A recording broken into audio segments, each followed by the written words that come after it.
فإذا أحصن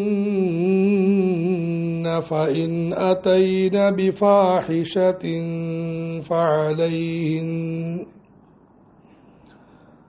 فعليهن نصف ما على المحصنات من العذاب ذلك لمن خشي العنة منكم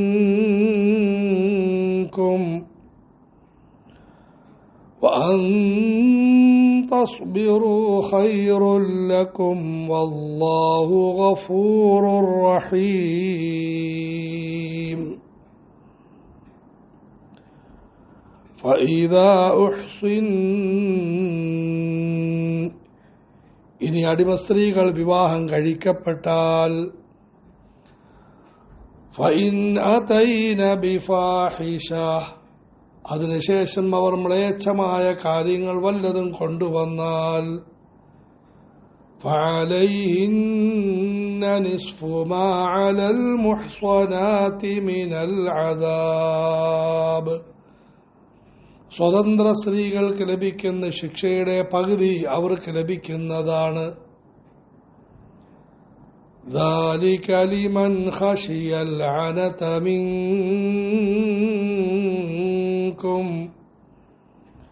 ഈ നിയമം നിങ്ങളിൽ നിന്നും ബുദ്ധിമുട്ടിനെ ഭയക്കുന്നതായ ആളുകൾക്ക് മാത്രമാണ്.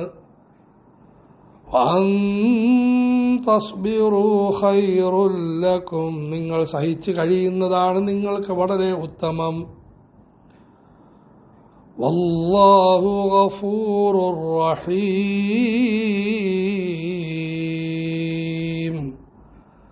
അല്ലാഹു വളരെ പൊറുക്കുന്നവനും വലിയ കാരുണ്യവാനുമാണ്. നിർബന്ധിത സാഹചര്യത്തിൽ അടിമസ്ത്രീകൾ വിവാഹം കഴിക്കാമെന്നാണ് ഈ ആയത്തിന്റെ ആദ്യ ഭാഗം പറഞ്ഞത്. അങ്ങനെ അവരുമായി വൈവാഹിക ജീവിതം ആരംഭിച്ചു. എന്നാൽ അതിനിടയിൽ അതിന് കുഴപ്പമുണ്ടാകുന്ന എന്തെങ്കിലും പ്രശ്നങ്ങൾ സംഭവിച്ചു. സ്വാഭാവിക കുഴപ്പങ്ങളാണെങ്കിൽ അത് ആ നിലയിൽ പരിഹരിക്കേണ്ടതാണ്. പക്ഷേ ഗുരുതരമായ കുഴപ്പങ്ങളുണ്ടായി. فإذا أحصن فإن أتين بفاحشة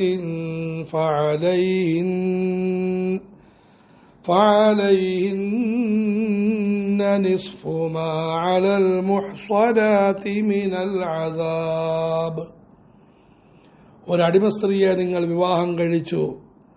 അതിനുശേഷം അവർ എന്തെങ്കിലും മോശത്തരങ്ങളുമായി ബന്ധപ്പെട്ടു, വ്യഭിചാരവുമായി ബന്ധപ്പെട്ടു. ഈ സമയത്ത് അവർക്ക് സാധാരണ സ്വതന്ത്ര സ്ത്രീകൾക്ക് നൽകപ്പെടുന്ന ശിക്ഷയുടെ പകുതി നൽകേണ്ടതാണ്. സൂറത്ത് നൂറിൽ ആ ശിക്ഷ പറയുന്നു 100 അടിയാണ് നൽകപ്പെടേണ്ടത്.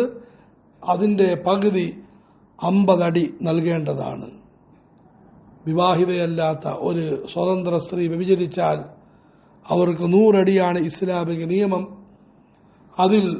അതിന്റെ പകുതി അടിമ സ്ത്രീകൾക്ക് നൽകപ്പെടേണ്ടതാണ്. പക്ഷേ ഏതാനും ആയത്തുകൾക്ക് മുമ്പ് പറഞ്ഞു, ഇത് ഇസ്ലാമിക ഭരണ വ്യവസ്ഥയുള്ള സ്ഥലങ്ങളിലാണ്.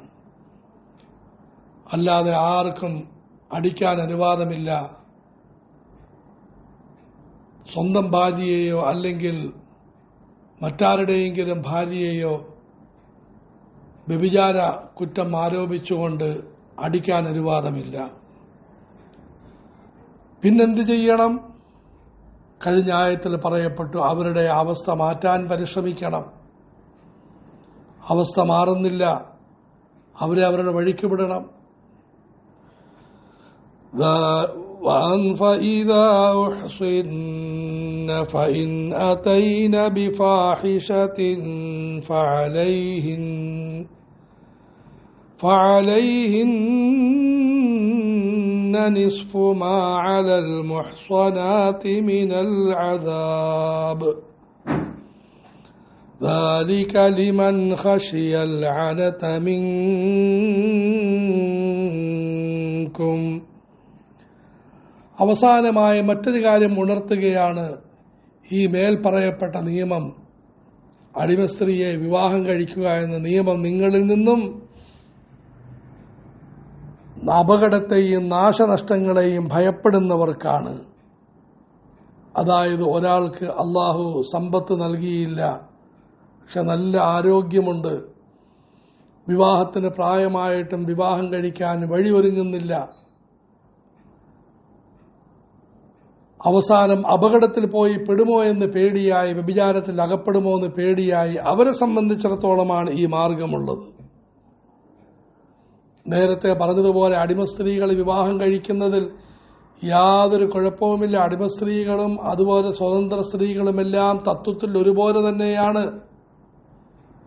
എങ്കിലും സാമൂഹികമായി കുറെ പ്രശ്നങ്ങളുണ്ട്. അതിലൊരു പ്രശ്നത്തിലേക്കാണ് കഴിഞ്ഞ വചനത്തിൽ സൂചിപ്പിക്കപ്പെട്ടത്. അവർ തെറ്റായ മാർഗത്തിലേക്ക് തിരിയാൻ സാധ്യതയുണ്ട് മറ്റ് സ്ത്രീകളെക്കാളും. പിന്നീട് ഇന്നത്തെ കാലഘട്ടത്തിൽ ഇതുമായി ബന്ധപ്പെട്ടൊരു പ്രധാനപ്പെട്ട വിഷയം, സാധുക്കളായ പെൺകുട്ടികളെ വിവാഹം കഴിക്കാൻ ചില സഹോദരങ്ങൾ മുമ്പോട്ട് വരാറുണ്ട്. ദീനിയായി വലിയ ആവേശം വന്നു, ഞാൻ ഏതെങ്കിലും യതീമായ പെൺകുട്ടിയെ വിവാഹം കഴിക്കും, അല്ലെങ്കിൽ നിർധനയായ പെൺകുട്ടിയെ വിവാഹം കഴിക്കും. വളരെ നല്ല ആഗ്രഹമാണ്, തീരുമാനമാണ്. പക്ഷേ രണ്ടാലെന്നവർ ചെയ്യണം. ഒന്നുകിൽ അവരുടെ കുടുംബത്തെയും ആ കാര്യങ്ങൾ പറഞ്ഞ് മനസ്സിലാക്കി കൊടുത്ത് അവരെയും ഒരു സമ്മതത്തിന്റെ വഴിയിൽ കൊണ്ടുവരണം. അല്ലെങ്കിൽ ഒറ്റയ്ക്ക് ജീവിക്കാനുള്ള മനക്കരുത്തും സാഹചര്യങ്ങളും എല്ലാം തയ്യാറാക്കിയിരിക്കണം. ഇന്ന് ധാരാളം ആളുകൾ സാധുക്കളായ പെൺകുട്ടികളെ വിവാഹം കഴിക്കും. അതിനുശേഷം ഒന്നാമതായിട്ട് അവർ തന്നെ അവരുടെ ഉപകാരത്തെ വിളമ്പാൻ ആരംഭിക്കും. ഞാനൊന്നും മേടിച്ചിട്ടില്ല, ഞാൻ നിന്നോടൊന്നും ചോദിച്ചിട്ടില്ല, നിന്റെ വാപ്പയോടൊന്നും ചോദിച്ചിട്ടില്ല. ഓരോ പ്രശ്നങ്ങൾ ഉണ്ടാകുമ്പോഴും ഇത് ദിക്ർ പോലെ ചൊല്ലിക്കൊണ്ടിരിക്കും. പിന്നീട് ആ ഭാര്യയുടെ കുടുംബത്തോട് നിരന്തരം ഇതിനെപ്പറ്റി പറഞ്ഞുകൊണ്ടിരിക്കും.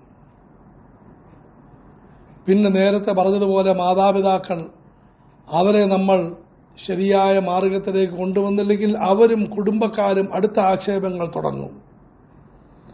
എന്റെ മൂത്ത മോന്റെ വീട്ടിൽ നിന്നും ഇതെല്ലാം കിട്ടി, നിന്റെ വീട്ടിൽ നിന്ന് എന്താ കിട്ടിയിട്ടുള്ളത്? നിരന്തരം പ്രശ്നങ്ങൾ. സഹോദരങ്ങളെ, ഇവിടെ നിങ്ങൾ നല്ല പണക്കാരികളെ വിവാഹം കഴിക്കുന്നതാണ് നല്ലത്. സാധുക്കളെ വിവാഹം കഴിക്കുന്നത് വളരെ മഹത്തരമായ കാര്യം. പക്ഷേ നിങ്ങൾക്കതിന് ഉള്ള മുഴുവൻ സാഹചര്യങ്ങൾ നിങ്ങൾ ഒരുക്കിയിരിക്കണം. അൽഹംദുലില്ലാഹ് അങ്ങനെ ചെയ്യുന്നവരുമുണ്ട്. അവരോട് അങ്ങേയറ്റം നന്ദിയും അതുപോലെ അവർക്ക് വേണ്ടി നിരന്തരം പ്രാർത്ഥനകളും ചൊരിയുന്നുണ്ട്. അള്ളാഹു അനുഗ്രഹിക്കുമാറാകട്ടെ. യുവത്വത്തിലേക്ക് കടന്ന ധാരാളം ചെറുപ്പക്കാർ, ഇൻഷാ അള്ളാഹ് ഞാൻ ഒരു ഇണയെ വിവാഹം കഴിക്കും, അവരോടുള്ള കടമകളും കർത്തവ്യങ്ങളും പാലിക്കും, അവർക്ക് നല്ല ആഹാരം, നല്ല വസ്ത്രം, എല്ലാത്തിനുമുപരി പരിപൂർണമായ സ്നേഹ ബഹുമാനങ്ങൾ കൊടുക്കും, അവരുമായി കൈപിടിച്ച് ഞങ്ങൾ രണ്ടുപേരും ഒരു നല്ല മാതൃകാ ജീവിതം നയിക്കും, അള്ളാഹുവർക്ക് സന്താനങ്ങളെ കൊടുക്കുന്നു, സൗകര്യങ്ങൾ കൊടുക്കുന്നു, അൽഹംദുലില്ലാഹ്. പക്ഷേ സ്ത്രീയുടെ അഭിമാനത്തിന് ക്ഷതം വരുത്തുകയും പിന്നീടുള്ള ജീവിതത്തിൽ കുഴപ്പത്തിന് സാധ്യതയുമുണ്ടെങ്കിൽ പ്രിയപ്പെട്ട യുവാവെ, നീ രണ്ടാലൊന്ന് ചിന്തിക്കണം. അതിലൊരു കാര്യം അതാണ്, ഒന്നുകിൽ നിങ്ങൾ ശരിക്കും ഏർപ്പാടുകൾ ചെയ്തിട്ട് വിവാഹം കഴിക്കും, അല്ലെങ്കിൽ രണ്ടാമത്തെ മാർഗം എന്താണ്? وَأَن تَصْبِرُوا خَيْرٌ لَكُمْ وَأَن تَصْبِرُوا خَيْرٌ لَكُمْ. ഇത്തരം സന്ദർഭങ്ങളിൽ നിങ്ങൾ സഹിച്ചു കഴിയുന്നതാണ്, സഹനത മുറുകെ പിടിക്കുന്നതാണ് നിങ്ങൾക്കുത്തമം. ആദരവായ റസൂലുള്ളാഹി സ്വല്ലല്ലാഹു അലൈഹി വസല്ലം അരുളി, وَمَنْ لَمْ يَسْتَطِعْ فَعَلَيْهِ بِالصَّوْمِ فَإِنَّهُ لَهُ وِجَاءٌ. ആർക്കെങ്കിലും ഭാര്യയ്ക്ക് ചെലവ് കൊടുക്കാൻ ശേഷിയില്ല, അവർ നോമ്പ് പിടിച്ചുകൊള്ളട്ടെ, അതവർക്ക് വലിയ പരിചയമാണ്. وَأَن تَصْبِرُوا خَيْرٌ لَكُمْ. നിങ്ങൾ സഹനത മുറുകെ പിടിച്ച് ജീവിക്കുന്നതാണ് നിങ്ങൾക്കുത്തമം. അതുകൊണ്ട് നിങ്ങൾ അടിമ സ്ത്രീകളെ വിവാഹം കഴിക്കിൻ, സാധു സ്ത്രീകളെ വിവാഹം കഴിക്കിൻ, വളരെ നല്ല കാര്യം. പക്ഷേ ഒന്ന് നിങ്ങളുടെ സാഹചര്യത്തെ നിങ്ങൾ നന്നായി തയ്യാറാക്കി നിങ്ങളുടെ കുടുംബത്തിന് വിഷയങ്ങൾ മുഴുവനും പറഞ്ഞ് മനസ്സിലാക്കി കൊടുത്ത് വീട്ടിലേക്ക് വരാൻ പോകുന്ന പെൺകുട്ടി നിങ്ങളുടെ മകൾ തന്നെയാണ്, മകനായ എന്റെ ജീവിതത്തിന്റെ ഭാഗമാണ്, നിങ്ങൾക്ക് അവരെ ഉൾക്കൊള്ളാൻ സാധിക്കുമോ? അൽഹംദുലില്ലാഹ് ഉൾക്കൊള്ളാം, സന്തോഷത്തോടെ കൊണ്ടുവന്നുകൊള്ളു. 100 കണക്കിന് ആൾക്കാരുണ്ട്, അൽഹംദുലില്ലാഹ് നല്ല നല്ല മാതാപിതാക്കളുമുണ്ട്. അള്ളാഹുവിനെല്ലാം അനുഗ്രഹിക്കുമാറാകട്ടെ. പക്ഷെ ഇന്നത്തെ പൊതു ഒഴുക്കിൽ ഒന്നുകിൽ നിങ്ങൾ സന്നദ്ധമായിട്ടില്ല, ശരിക്കും നിങ്ങൾ മാനസികമായി ഒരുങ്ങിയിട്ടില്ല. പ്രഭാഷണം കേട്ട് ആവേശം വന്ന് ഒരു പെണ്ണിനെ പെട്ടെന്ന് നിങ്ങൾ എടുക്കാൻ നോക്കുകയാണ്. അല്ലെങ്കിൽ നിങ്ങൾക്ക് ശരിക്കും കാര്യങ്ങൾ മനസ്സിലാക്കാൻ സാധിച്ചിട്ടുണ്ട്, നിങ്ങളുടെ മാതാപിതാക്കളും കുടുംബവും ഉൾക്കൊണ്ടിട്ടില്ല. അവർ നിങ്ങൾ പൊതുവിൽ നിങ്ങൾ അവരുമായിട്ട് ബന്ധപ്പെട്ട് തന്നെയാണ് ജീവിക്കേണ്ടതും. ഈ സമയത്ത് നിങ്ങൾ ശരിക്കും ആലോചിക്കണം.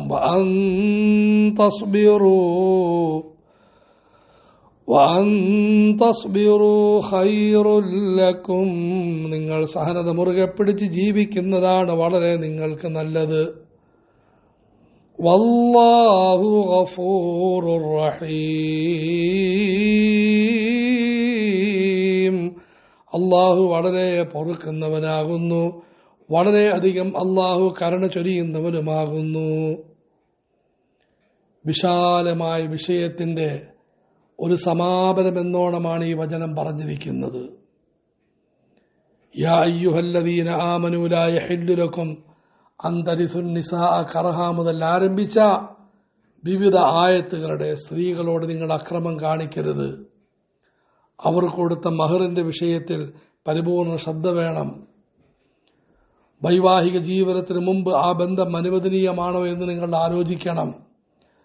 വൈവാഹിക ജീവിതം നിങ്ങൾ ആരംഭിക്കുമ്പോൾ ഇന്നിന്ന കാര്യങ്ങൾ ശ്രദ്ധിക്കണം. നിങ്ങൾക്ക് വേണമെങ്കിൽ അടിമ സ്ത്രീകളെ വിവാഹം കഴിക്കാവുന്നതാണ്. ഈ വിഷയങ്ങളെല്ലാം പറഞ്ഞു കഴിഞ്ഞ് പറയുന്നു, വല്ലാഹു ഗഫൂറുർ റഹീം. പടച്ചവൻ വളരെ പൊറുക്കുന്നവനും കരുണ കാട്ടുന്നവരുമാണ്. അതെ, ഇത് കേൾക്കുന്ന സമയത്ത് സംസാരിച്ച ആളടക്കം നമുക്കെല്ലാവർക്കും ഒരു ചിന്ത വന്നേക്കാം, പടച്ചവനെ ഈ കാര്യങ്ങളൊന്നും പാലിക്കാൻ സാധിച്ചിട്ടില്ല, അള്ളാഹുവിനെ നിയ്യത്ത് ചെയ്യൻ, തൗബ ചെയ്യൻ, എന്നിട്ട് നന്നായിട്ട് ജീവിക്കാമെന്ന് തീരുമാനമെടുക്കൻ. പടച്ചവൻ പുറത്തു തരുന്നതാണ്, വലിയ കരുണ കാട്ടുന്നതാണ്. അതുപോലെ മറ്റുള്ളവരുടെ ഭാഗത്തു നിന്നും വല്ല വീഴ്ചകളും വന്നു നിങ്ങൾ പുറത്തു കൊടുക്കൻ, അള്ളാഹു നിങ്ങൾക്ക് പുറത്തു തരുന്നതാണ്, നിങ്ങളോട് വലിയ കരുണ കാട്ടുന്നതാണ്. വല്ലാഹു ഗഫൂറുർ റഹീം. അള്ളാഹു നമ്മുടെ വീഴ്ചകൾ മാപ്പാക്കി തരുമാറാകട്ടെ. അള്ളാഹു തആല മറ്റുള്ളവരുടെ വീഴ്ചകൾ മാപ്പ് കൊടുക്കാൻ തൗഫീഖ് നൽകുമാറാകട്ടെ. അതിലൂടെ അള്ളാഹുവിന്റെ മഗ്ഫിറത്തും റഹ്മത്തും നമുക്കെല്ലാവർക്കും അള്ളാഹു ഔദാര്യമായി നൽകട്ടെ.